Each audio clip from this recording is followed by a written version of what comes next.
Working with molten metal always has been a dangerous job, but proper clothing and equipment, effective training, and careful vigilance can significantly reduce the risks you face. Many foundry safety practices, such as wearing adequate protective clothing and equipment, are mostly matters of common sense. But other metal shop emergencies, such as bridging situations and furnace runouts, require specific technical knowledge to manage safely. This video module is the first of 4 modules which review both the common sense safety practices and provide the more in-depth information needed to deal with specific melt shop hazards.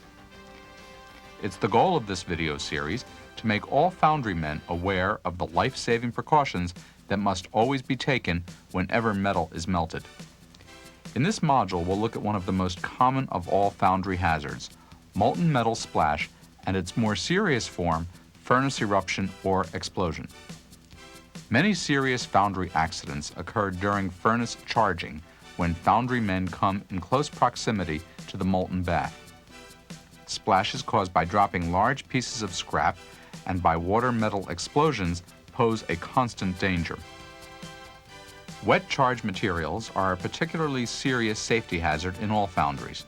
When molten metal comes in contact with any water, moisture, or liquid-bearing material, it instantaneously turns to steam, expanding to 1,600 times its original volume and producing a violent explosion. This occurs without warning, ejecting molten metal and possibly high-temperature solids out of the furnace, and puts workers, the furnace itself, and nearby plant and equipment at risk. Here you can see what happens when wet scrap hits molten metal. The violent and unpredictable nature of a water-metal explosion makes the wearing of safety clothing by melt shop workers absolutely imperative. Such clothing can prevent disfiguring and incapacitating burns as well as fatal burns. Molten metal need not be present in the furnace for a water-metal explosion to occur. Explosions also can occur if sealed drums or containers containing water or even moisture are charged to an empty but hot furnace. In this case, the force of the explosion will eject the newly charged material and quite likely damage the refractory lining as well. If a foundryman's first line of defense against death or injury is safe equipment and training that enables him to operate it properly under both routine and emergency conditions, his final line of defense is his safety clothing. Wearing the proper protective clothing can mean the difference between walking away from a foundry catastrophe or being killed or injured. There are 2 types of protective clothing worn in a foundry: primary and secondary protective clothing. Primary protective clothing is the gear which you wear over your secondary clothing when there is significant exposure to radiant heat, molten metal, splash, and flame. It is designed to give you the greatest protection. Primary protective gear should be worn during work activities like charging, tapping, pouring, and casting operations, or whenever you are in close proximity to molten metal.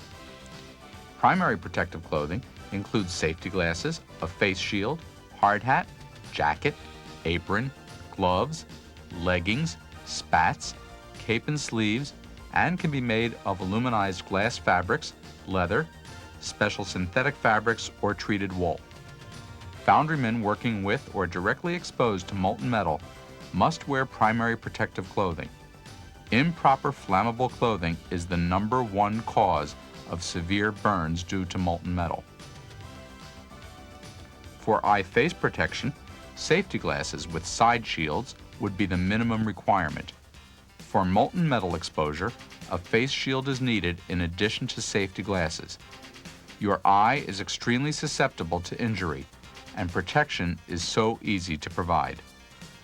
For head protection from flying or falling objects, shocks or splashes, a hard hat should be worn. Visitors should also be made to wear hard hats and safety glasses at all times, regardless of their duration of stay or place of visit.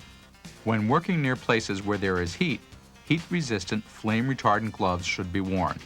Cotton hand mill gloves are a minimum requirement. In working near molten metal, foundry gloves which extend above the wrists should be worn. For protection of the body, arms, and legs, Aluminized glass outerwear has been recommended by many clothing suppliers for protection against radiant heat and molten metal splash. Aluminized glass outerwear, similar to that pictured here, will reflect about 90% of the radiant heat away from the body while shedding molten metal splash and sparks. Use leggings to cover your legs. Pourers or laceless safety boots are recommended for foot protection from molten substance exposures. They can be removed quickly in case of metal getting inside. Metatarsal guard shoes protect the top of the foot. If laced boots are worn, they should be covered with spats, especially near the top where there is danger of the molten metal entering. Secondary protective clothing is worn under primary protective clothing and in areas where there is less hazard. It is used to prevent ordinary clothing from igniting and burning. Flame-resistant coveralls would be an example of secondary protective clothing. While secondary clothing is not a ticket to complete safety, it will help to reduce burns significantly. In many cases, serious burns and fatalities have occurred because ordinary clothing caught fire from a small spark or splash, not because of burns caused directly by molten metal. Along with secondary protective clothing, you also should wear natural fiber outer clothing, undergarments, and socks. Some synthetic fabrics melt or catch fire, and this can increase the burn hazard. Safety clothing suppliers recommend the use of washable, fire-resistant undergarments. Cotton sateen and Nomex are frequently recommended as offering the best level of protection without sacrificing comfort or restricting flexibility. Where airborne hazards and noise pollution pose a threat, safety professionals also specify the use of respirators and hearing protection devices. Silica dust particles are considered a health hazard when inhaled over time, but protecting yourself against this hazard is easy. Dust respirators should be worn when removing and installing furnace linings or where dust is prevalent. Be sure to use the appropriate mask for a given situation. Most masks protect only against certain types of dust and vapor. Certainly, foundries are hot places to work, and protective clothing adds to the problem of heat-related stress. But this protective clothing can save your life. While wearing protective clothing and equipment is the most important step you can take as an individual to protect yourself from metal splash, there are two other factors in protecting yourself from molten metal splash. These are distance and protective barriers. Distance is a very straightforward form of protection. The further away you are from the furnace or molten metal, the safer you are from metal splash. That's why furnace manufacturers promote features such as automatic charging systems and computer control. These systems enable people working with the furnace to stay further away and still do their jobs. In all situations, people not directly involved in working with the furnace should stay out of the immediate area of the furnace, especially during charging, melting, and pouring operations. Protective barriers can provide shelter from molten metal splash and heat when distance is impractical. An example of a barrier would be a screen around a pouring control station on the melt deck.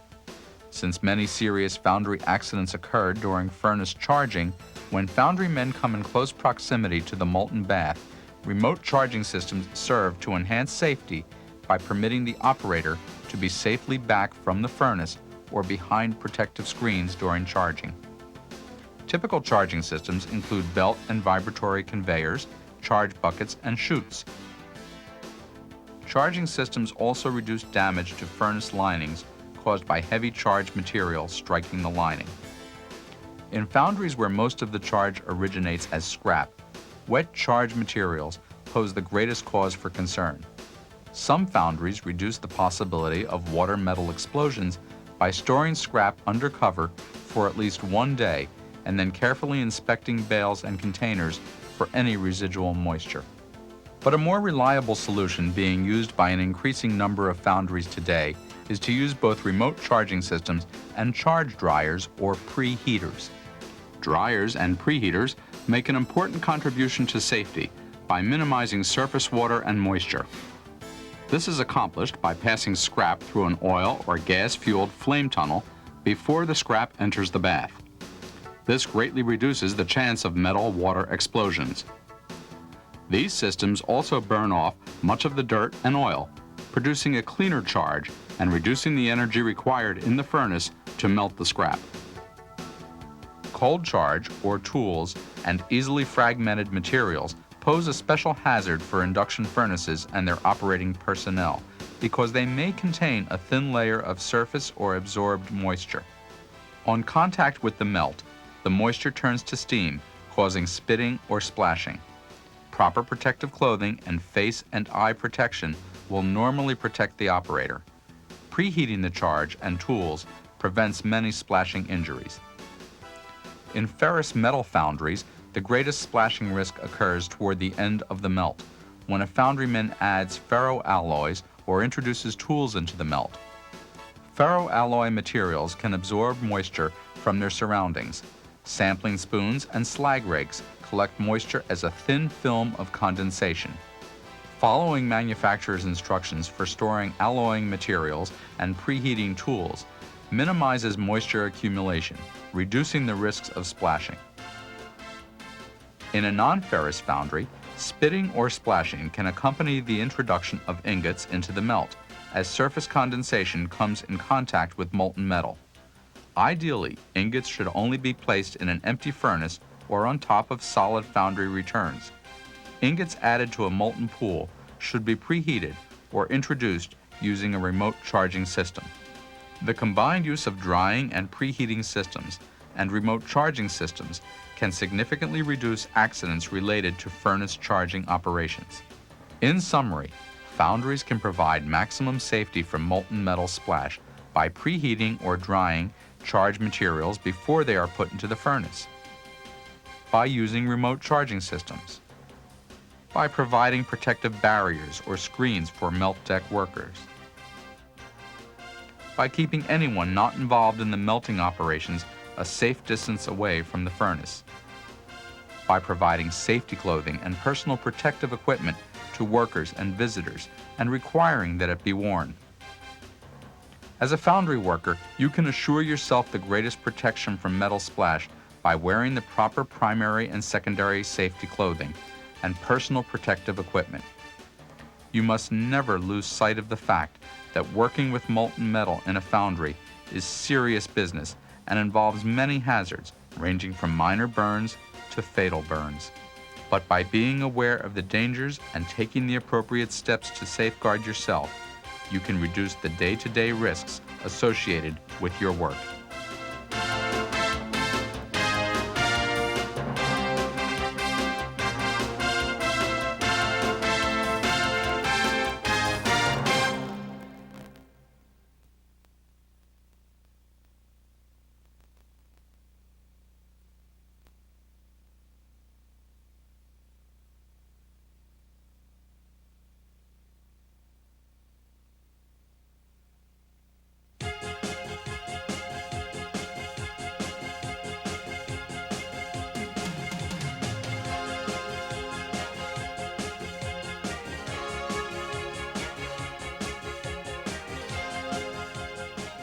Furnace charging is a dangerous job, requiring both careful vigilance and the protection afforded by proper safety clothing and equipment.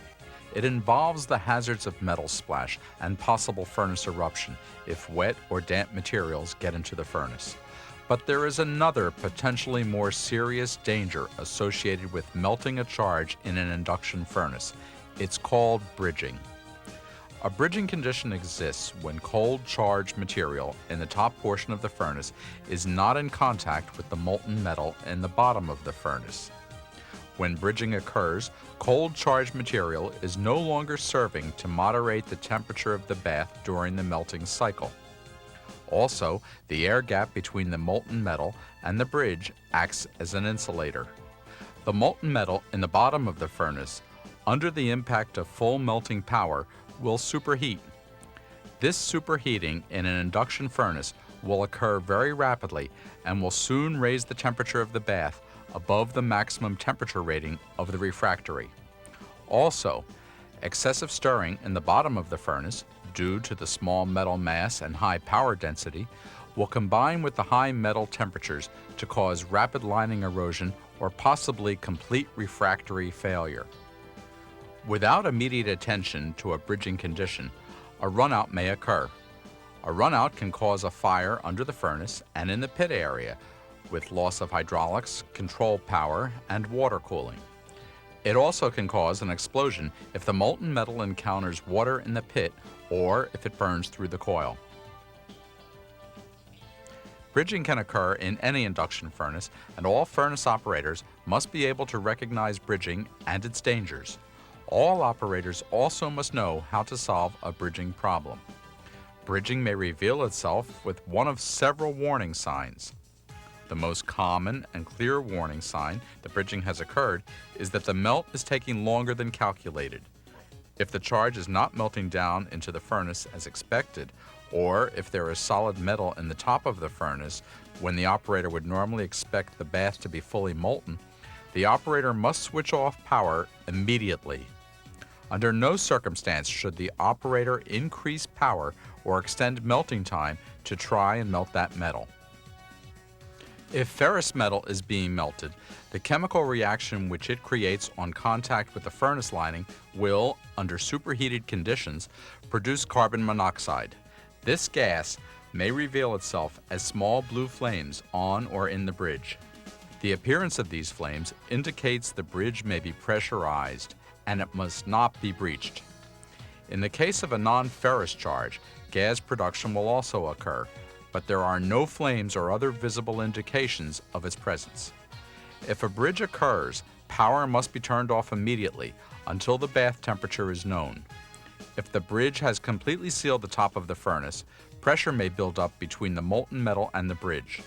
If this has happened, it's safest to allow the molten metal to freeze. If it can be determined that the bridge has not sealed the top of the furnace and that pressure has not built up within the furnace may be tilted to attempt to melt out the bridge. Put a ladle in front of the furnace to catch any metal that may spill out. Then tilt the furnace carefully until the molten metal is in contact with the bridge material, approximately 45 degrees. The molten metal will then melt a hole in the bridge. Power must be off while melting out the bridge. All unnecessary personnel should be kept away from the furnace while melting out a bridge. Do not stand in front of the furnace. Under no circumstances should an oxygen lance or burning bar be used to cut through the bridge. After a hole has been melted through the bridge, return the furnace to the upright position. Then, check the temperature to make sure the molten metal is not superheated. Begin adding charge through the hole in the bridge to raise the bath level. This brings the molten metal into contact with the bridge, melting it into the bath. Adding charge also will cool the molten metal, and power may have to be reapplied to maintain the proper pouring temperature.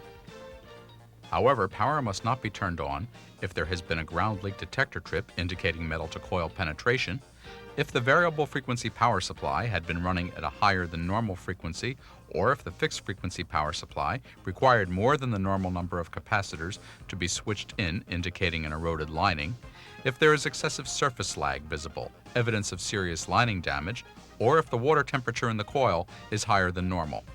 Each of these conditions indicates that molten metal may be next to the coil and requires an immediate evacuation of the area until the metal in the furnace has completely solidified.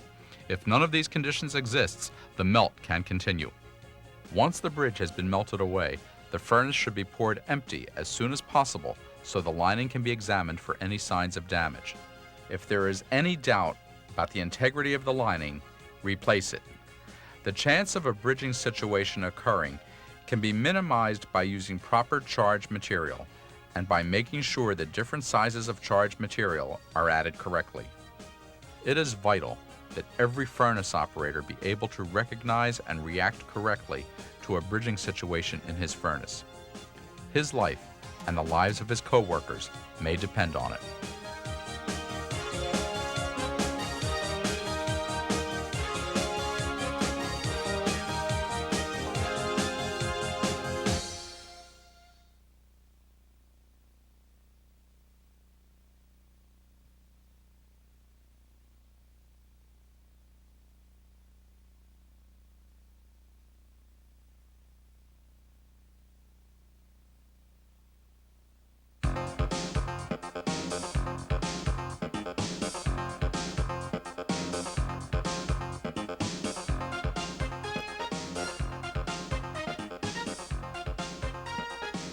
Proper and well-maintained refractory linings are absolutely crucial for the safe operation of all induction furnaces.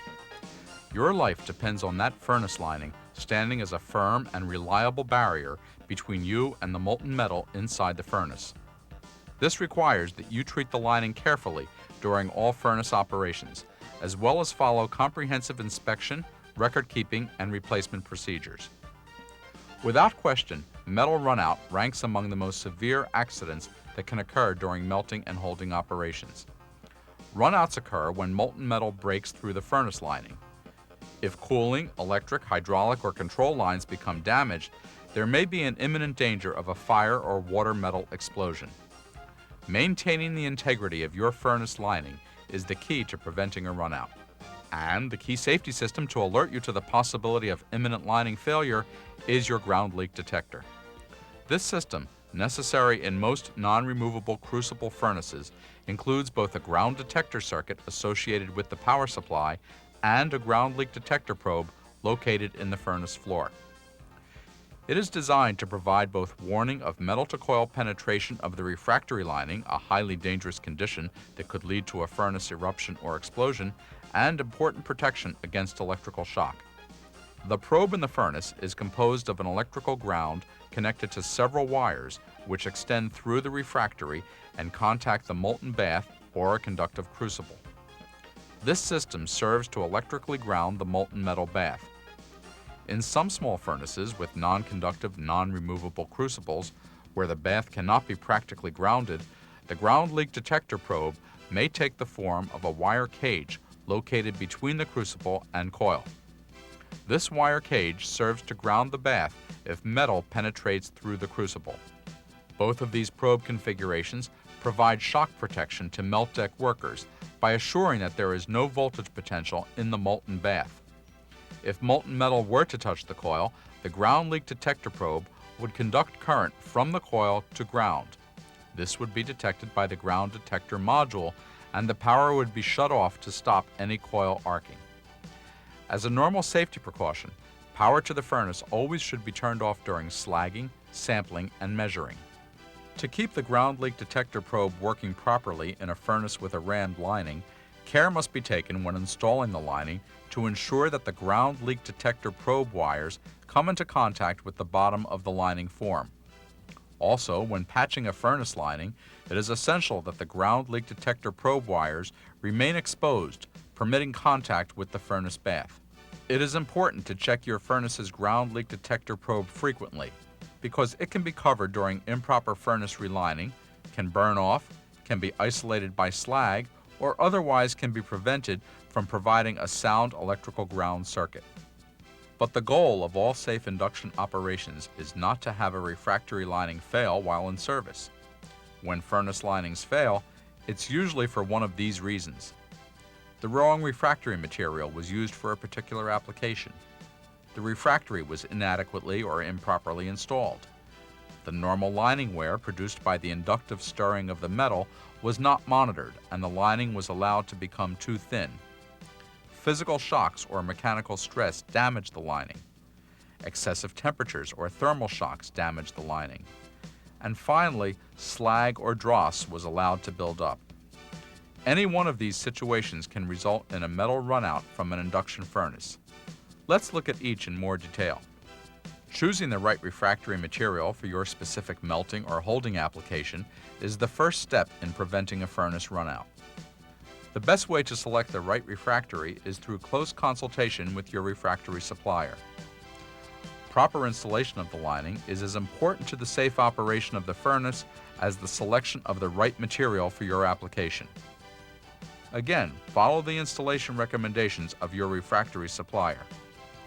It also is especially critical that you exactly follow the refractory manufacturer's procedures for drying and sintering, and never hurry this project.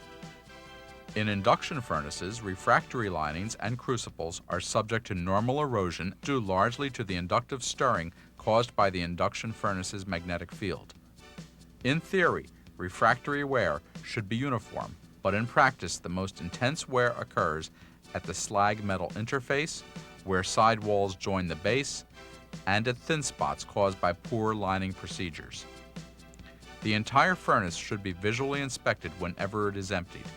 Special attention should be paid to these high wear areas, and observations should be accurately logged. Eroded or damaged linings must be repaired or replaced immediately.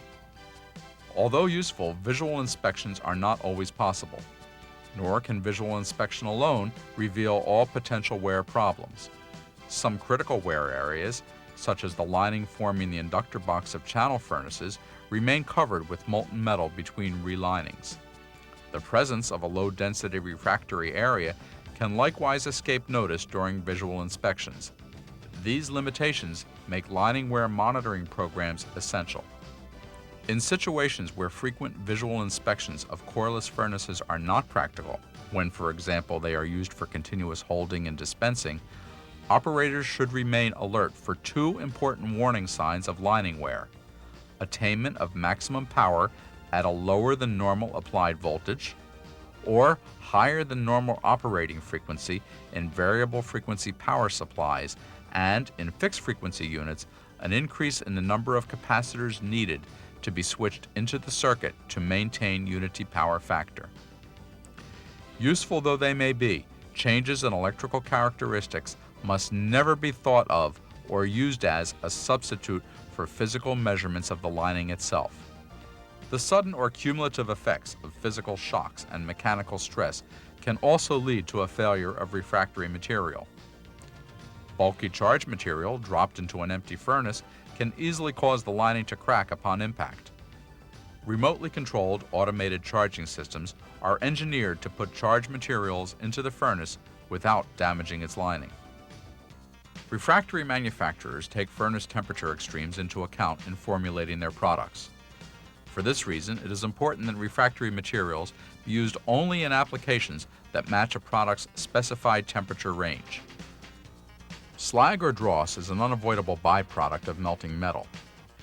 Chemical reactions between the slag or dross and the melt increase the rate at which the lining erodes. Remember, your furnace's refractory lining is all that stands between you and the molten metal in your furnace. Select it carefully, install it properly, treat it with care, inspect it frequently, keep careful logs, and remove it immediately when it is worn out or damaged. Your life and that of your coworkers may depend on how well you install and maintain every lining. Before leaving this safety topic, let's look at the protection afforded by spill pits and the hazard of refractory dust. It's important to be prepared to deal with a furnace runout should one occur. That's why no induction melting furnace should be operated without adequate, carefully maintained, and dry spill pits. These pits, often called runout pits, are located under and in front of induction furnaces. They serve to contain safely any molten metal spilled from the furnace as a result of accident, runout, or dumping of the furnace in an emergency. Without adequate pits, spilled molten metal would flow across the foundry floor, endangering workers and damaging furnaces, other equipment, and structures. This free-flowing spilled metal also could produce devastating fires and explosions. Spill pits must be kept completely dry at all times. This requires careful vigilance since these pits are low points and easily catch water from leaks, cleaning operations, or ground seepage. Wet pits are bombs waiting to explode. If molten metal comes into contact with water in the pit, it is likely to produce a bomb-like blast, with molten metal flying everywhere. Furnaces must not be operated if their spill pits are wet. Long-term exposure to high levels of refractory dust may pose a health hazard to foundry workers. The best way to protect yourself from this hazard is to wear the proper dust respirator whenever you are exposed to refractory dust. This is particularly true when you are installing a lining in a furnace or removing a worn lining. Induction furnaces equipped with lining push-out systems speed the lining removal process, lessen the risk of damage to the coil, and reduce worker exposure to refractory dust. Maintain a safe furnace lining. Have a dry and clean spill pit ready for emergencies, and protect yourself from the hazard of refractory dust. These are basic practices in maintaining a safe foundry working environment.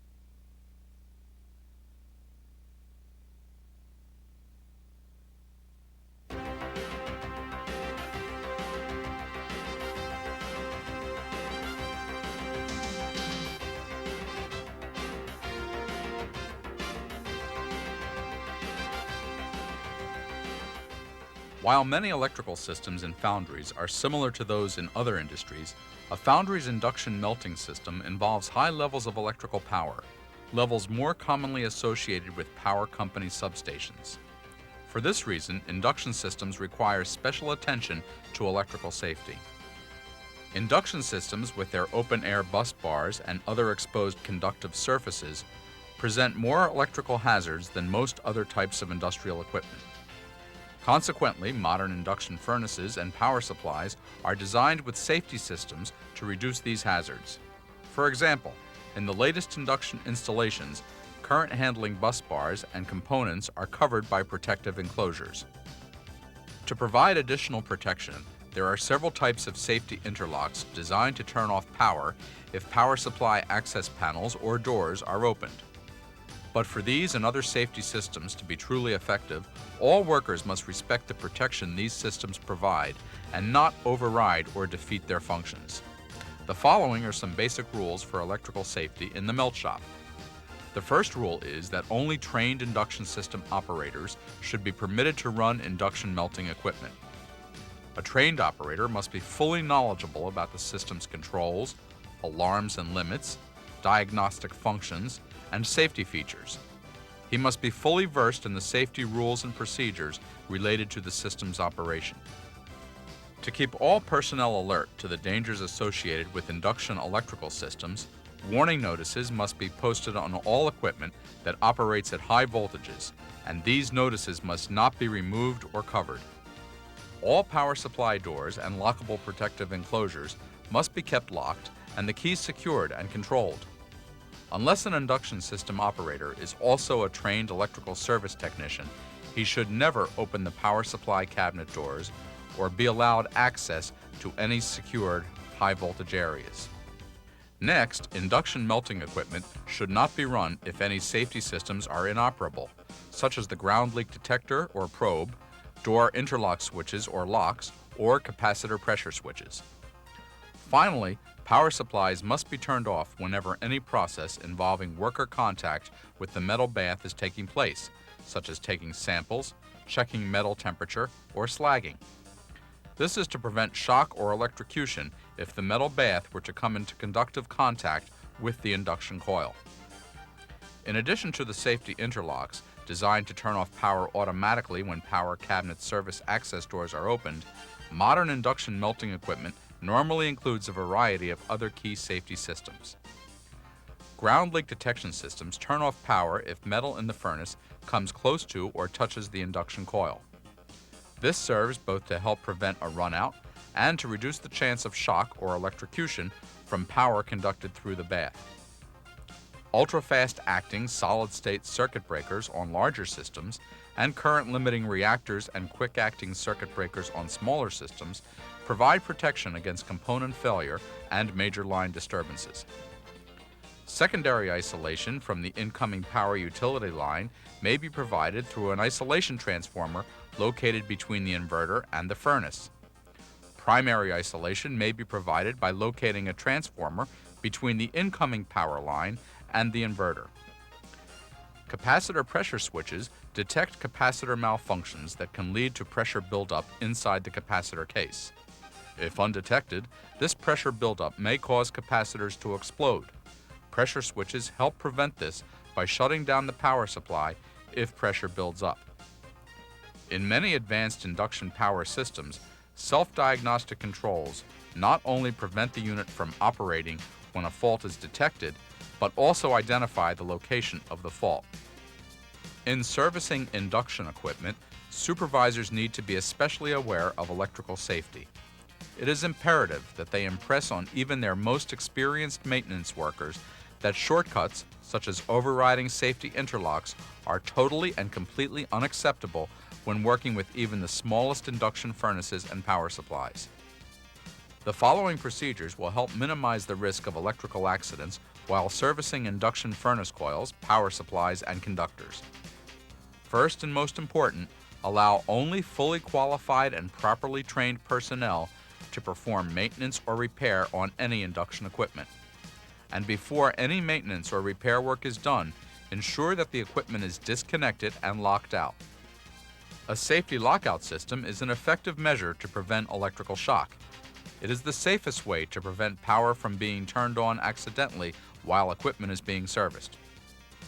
With this system, the individual performing the service work uses a lock to secure the circuit breaker in the off position. He or she then keeps the only key until the service work is complete and the equipment is ready to be restored to operation. At that time, the same individual who put on the lock removes it, allowing the breaker to be closed and power to be turned on. Remember, forbid entry into any enclosures until the main circuit breaker is locked in the off position and breaker poles are confirmed to be open.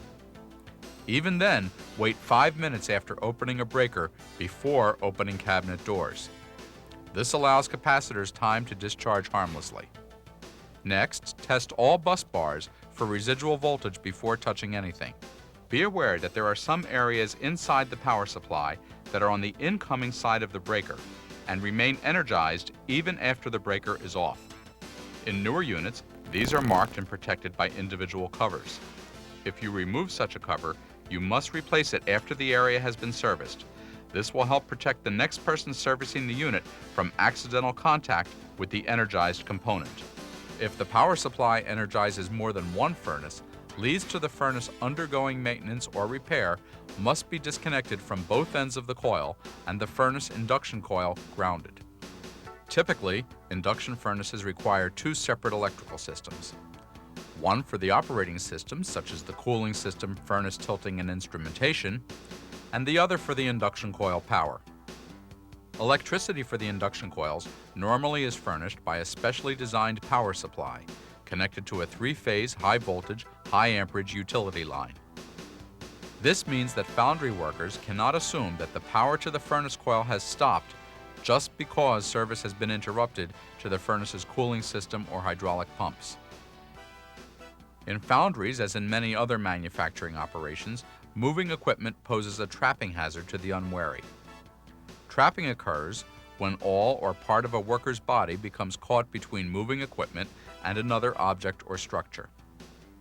Trapping hazards on the melt deck may include moving charge buckets carried by overhead cranes, traversing or pivoting charge conveyors, belt conveyors, moving ladles, and tilting furnaces.